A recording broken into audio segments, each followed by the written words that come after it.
मैं आयशा हूँ और मैं अपने घर में एक छोटा सा ट्यूशन सेंटर चलाती थी।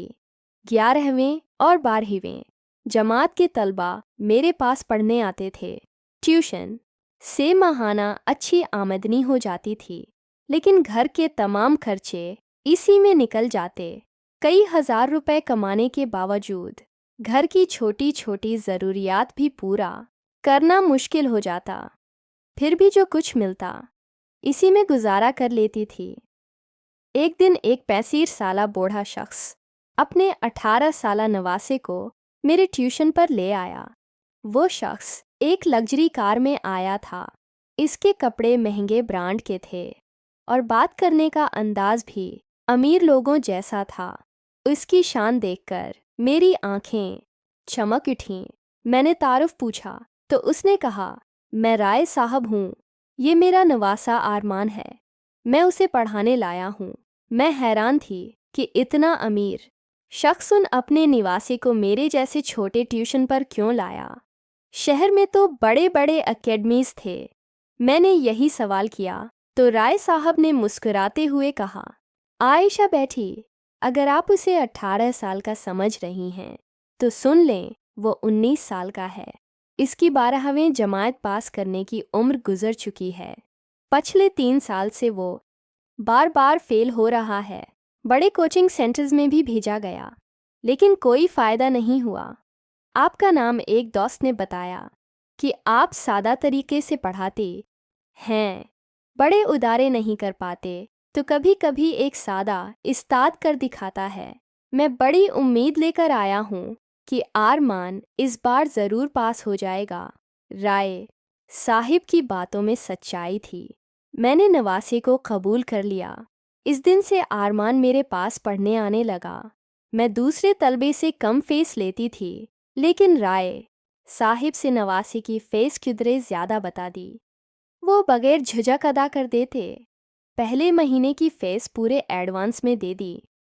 पहले दिन जब मैंने आरमान को पढ़ाना शुरू किया तो उसकी पढ़ाई बहुत कमज़ोर थी।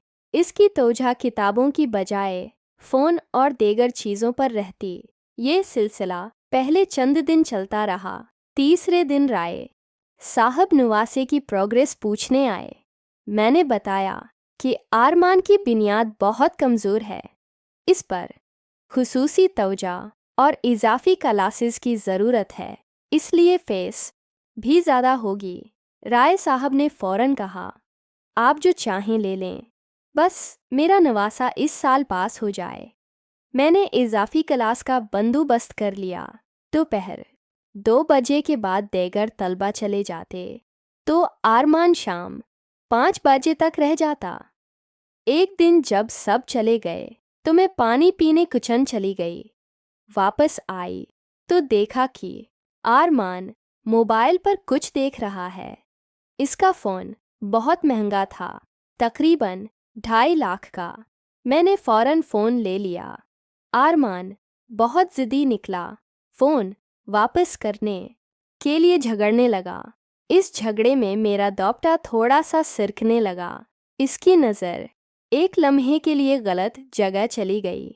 मैंने फ़ौरन दोपटा दुरुस्त किया और फ़ोन वापस कर दिया। मैं अब भी उसे एक बच्चा ही समझती थी। इसके बाद आरमान की तवज्जो मेरे तरफ ज़्यादा होने लगी। वो क्लास में मुझे बार बार देखता, बात करने की कोशिश करता। मैंने उसे सख्ती से समझाया कि पढ़ाई पर तवज्जो दो। राय साहब को भी बताया कि नवासे की तवज्जो बढ़ रही है। राय साहब ने कहा, आप जैसे मुनासिब समझें, बस पास हो जाए। मैंने आरमान की इजाफी क्लासेस में सख्त निगरानी शुरू कर दी। वो आहिस्ता आहिस्ता पढ़ाई में बेहतर होने लगा। एक माह बाद इसके टेस्ट में अच्छे नंबर आए। राय साहब बहुत खुश हुए और मुझे इजाफी इनाम दिया। वक्त गुजरता गया। आरमान की पढ़ाई बेहतर हो रही थी, लेकिन वो मुझसे बात करने का मौके तलाश करता रहता। एक दिन बारिश में वह देर से आया तो भीग गया था। मैंने उसे तौलिया दिया। वो मेरे करीब बैठा और बात करने लगा। इसने बताया कि घर में सब उसे नाकाम समझते हैं। सिर्फ मैं ही इस पर यकीन रखती हूँ। मैंने उसे हौसला दिया।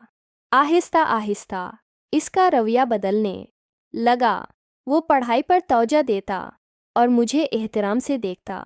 राय साहब भी बाकायदगी से पूछते रहते। आरमान के इम्तहान करीब आ रहे थे। मैंने उसे रात की अजाफी क्लास भी शुरू कर दी।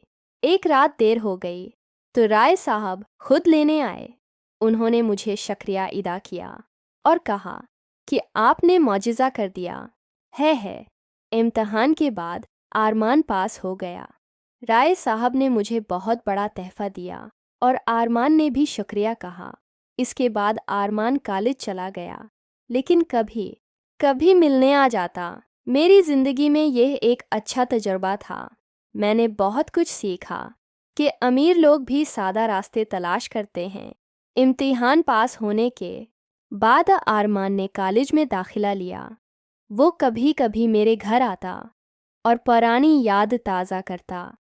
राय साहब भी कभी कभी मिलने आते और मुझे शुक्रिया अदा करते। एक दिन आरमान ने मुझे बताया कि वो मुझसे ख़ास तौर पर मिलना चाहता है। मैंने हैरान होकर पूछा कि क्या बात है। उसने कहा कि आपने मुझे नई जिंदगी दी है। मैं आपका बहुत एहसानमंद हूँ। आहिस्ता आहिस्ता हमारी मुलाकातें बढ़ती गईं। वो मुझे मुख्तलिफ जगहों पर ले जाता, बात करता। मैंने भी उसे अपनी ज़िंदगी की मुश्किलात बताईं। हमारा रिश्ता एहतराम और दोस्ती पर मबनी था। राय साहब को भी पता चला तो उन्होंने खुशी का इजहार किया। वक्त गुजरता गया और हमारा रिश्ता मज़ीद गहरा होता गया। हमने एक दूसरे को समझा और एक नई शुरुआत की।